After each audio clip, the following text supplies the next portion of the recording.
I knew something was wrong the moment my hand slipped off the counter.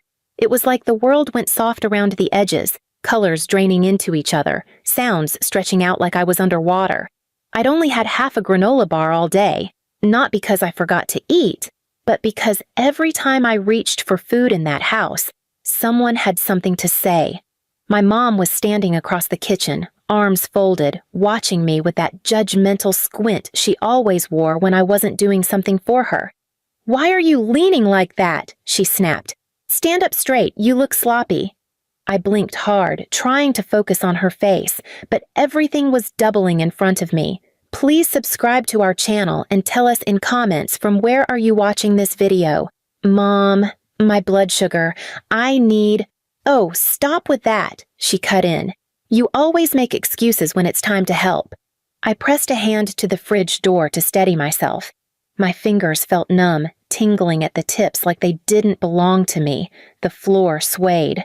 "I just need juice," I breathed out. "I just need something." She rolled her eyes. "You act like we're inconveniencing you when all we ask is loyalty. Lena's coming over. I asked you to clean the living room. Don't start drama before she gets here." My chest tightened, dizziness rising in a wave. I'm not trying to start anything. I'm just..." My knees buckled. The fridge light blurred, the floor tilted, and the last thing I saw before everything went dark was my mom's face. Not concerned, not even surprised, just annoyed. I hit the tile with a dull thud that vibrated up my spine. A sharp ringing filled my ears. My limbs went heavy. My eyes flickered open for a second, just enough to see my mom's shoes walking toward me. But instead of kneeling down, instead of checking my pulse, instead of calling for help, she bent over my purse. I could hear the zipper. I couldn't move. I couldn't even lift my fingers. My mom's voice drifted through the ringing in my ears, casual and irritated. "Well, if you're going to lay there useless, at least I can get that money you owe me." She rummaged through my bag, pulling out my wallet. I saw her thumb through the bills, slowly, counting, deciding how much to take. I tried to force my mouth to move.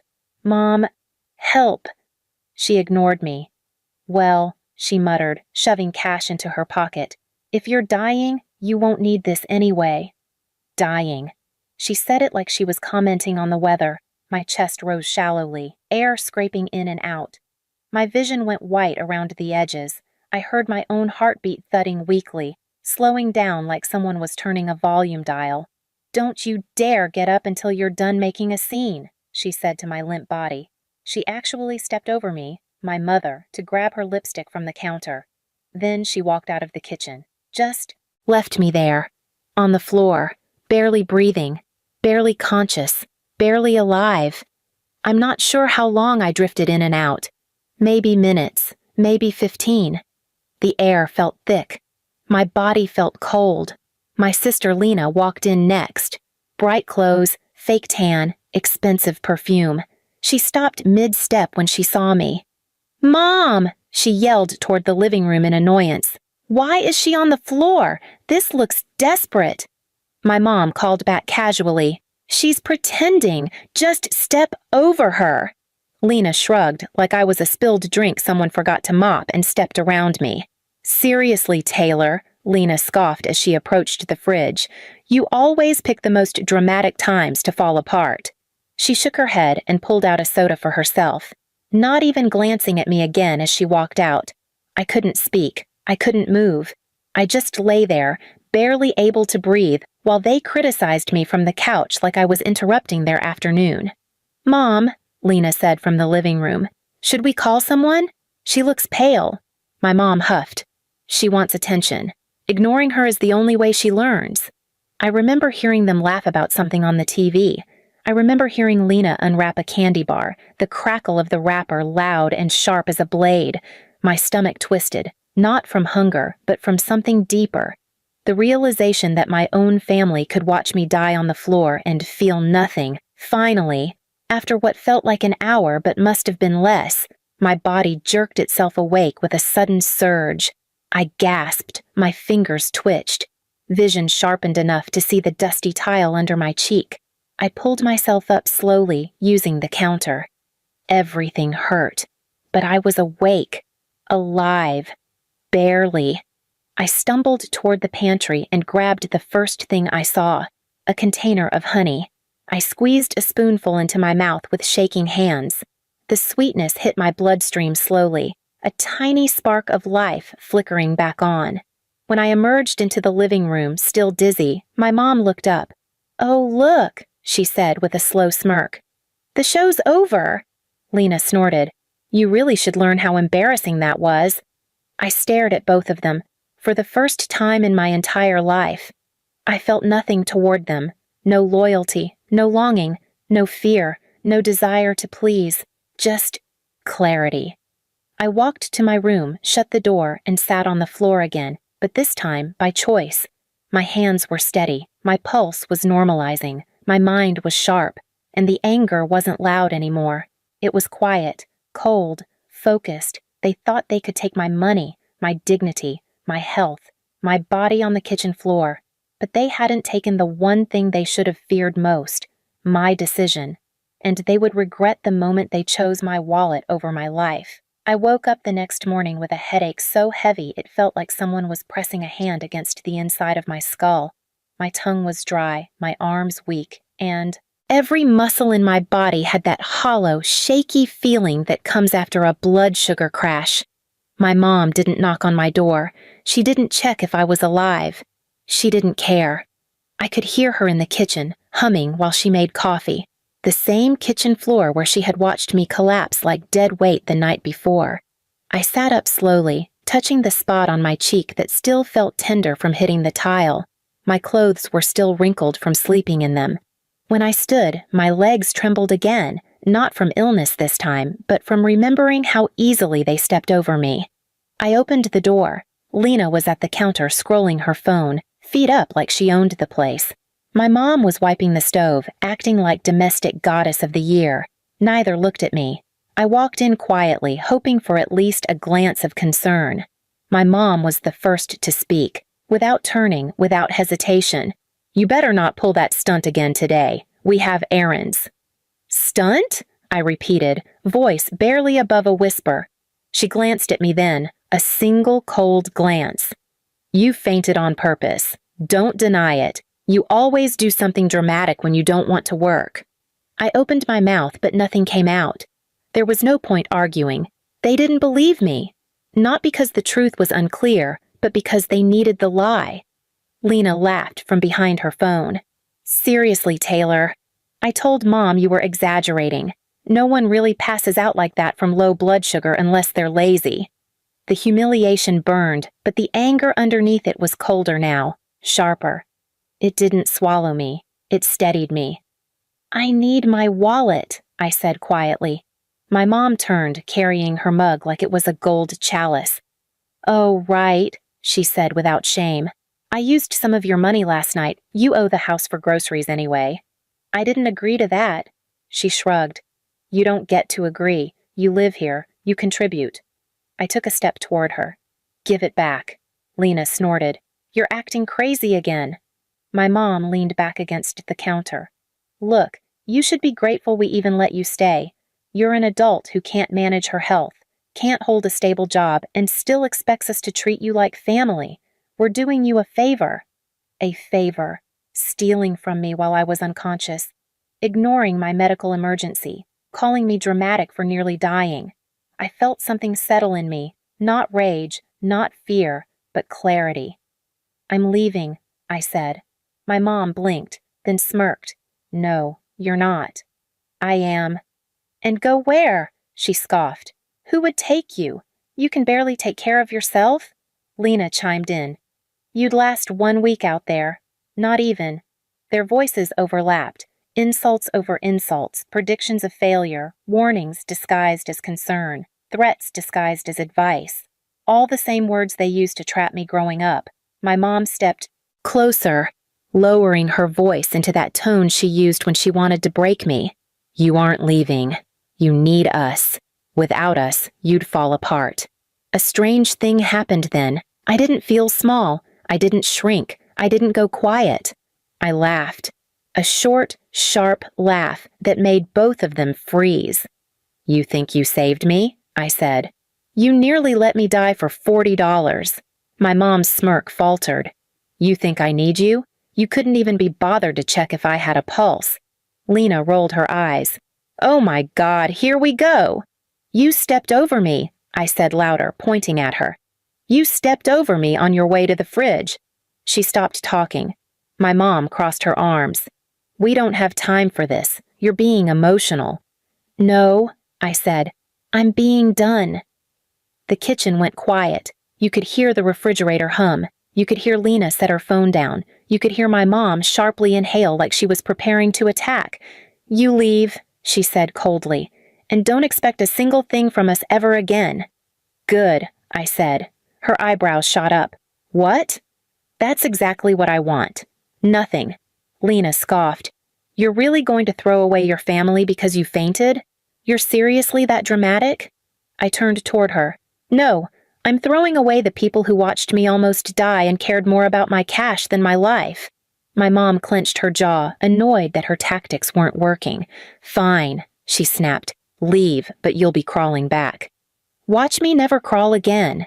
She stepped forward. You're weak without us. No, I said calmly.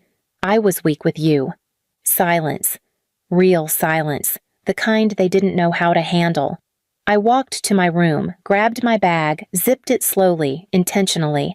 When I emerged, both of them were standing there watching me, expecting me to break, expecting me to apologize. I walked past them. My mom grabbed my arm. You're making a mistake. I gently pulled my arm away. No, you made the mistake yesterday. I walked out the door. No tears, no shaking, no doubts. Just steady footsteps and a cold, confident clarity that they could no longer control. Behind me, I heard my mom's voice break into a snarl. You won't survive without us. But the truth was simple. I almost didn't survive with them. And now I was finally free enough to choose what came next. And that next part would make sure they never had access to me, my health, or my money ever again. When I stepped outside, the morning air hit me like a wake-up slap. Cold, sharp, clean. I breathed it in like medicine. My body still felt weak, legs shaky, but my mind had never been clearer.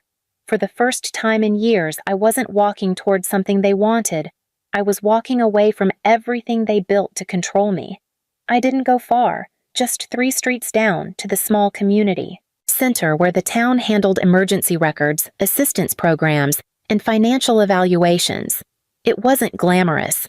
Old brick building, flickering lights, a bored receptionist tapping her pen.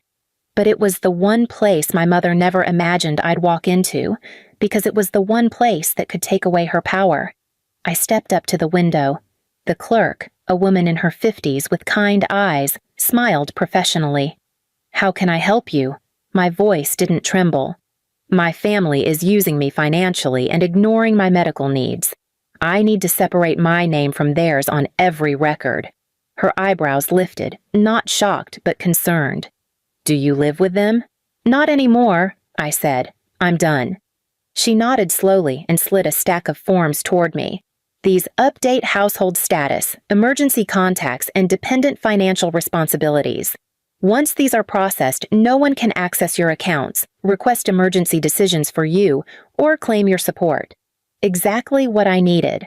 I sat in the waiting area and filled out every line. Name, address change. Emergency contacts, none. Authorized access, only me. Financial responsibility, independent. With every signature, I felt another invisible chain fall off. When I handed the forms back, the clerk stamped them one by one. That's it? I asked quietly. That's it, she said. You're on your own record now. No one else can touch it. A weight lifted from my chest so suddenly I almost staggered. For the first time in my life, I legally existed as mine. Not theirs, not owned, not controlled, not financially tethered to abuse. I walked out with a copy of the confirmation papers. My phone buzzed. Mom, where are you? You left the house. A mess, come back and fix what you did. Another text. You owe us for letting you live there. Don't try to run. You won't get far. I didn't respond, not because I was scared, but because what I had done was bigger than any argument she could start. I blocked her. Lena called next. I blocked her too. And when I blocked the last relative who used to contact me only when they needed money, the silence that replaced it was almost peaceful. I walked to the bus stop, the world around me finally feeling wide instead of suffocating. My body still felt drained, but my mind felt sharp enough to split their years of manipulation in half. The bus arrived with a long hiss of brakes, and I got on. I didn't know exactly where I was heading. A motel, a friend's couch, maybe even a shelter temporarily, but anything was safer than the house I'd nearly died in. As I sat down, my phone vibrated one last time. A voicemail from my mother. Her voice was angry, but underneath it, I heard something unfamiliar. Panic. Taylor, you're being ridiculous. Come home right now. I'm not playing games. And don't make us responsible for you if something happens. You hear me? Do not make us responsible. I smiled, because she didn't know yet. Actions had consequences, and I had spent the morning legally cutting every tie that let her pretend she owned my life or my money. She wasn't responsible for me anymore, not legally, not financially, not medically. She could scream, demand, threaten, guilt trip. None of it mattered anymore. I replayed the moment I passed out on the floor, her voice saying, "If you're dying, you won't need this money anyway." Her hand in my wallet instead of calling for help. And the clarity of that moment returned, cold and steady. She had chosen my money over my life, so I chose my life over everything she wanted from me. The bus pulled out of the station and sunlight spilled across my lap. My hands rested on the confirmation papers, the proof that she would never control anything about me again. I leaned my head against the window. For the first time, I didn't feel like I had escaped. I felt like I had begun, and the silence that followed wasn't empty. It was freedom, the kind they never wanted me to taste, the kind they never thought I'd choose, the kind that made all of their control crumble in a single morning. I closed my eyes, breathed deeply, and whispered to myself, "I'll never collapse for them again." And I didn't look back. Please subscribe to our channel and tell us in comments from where are you watching this video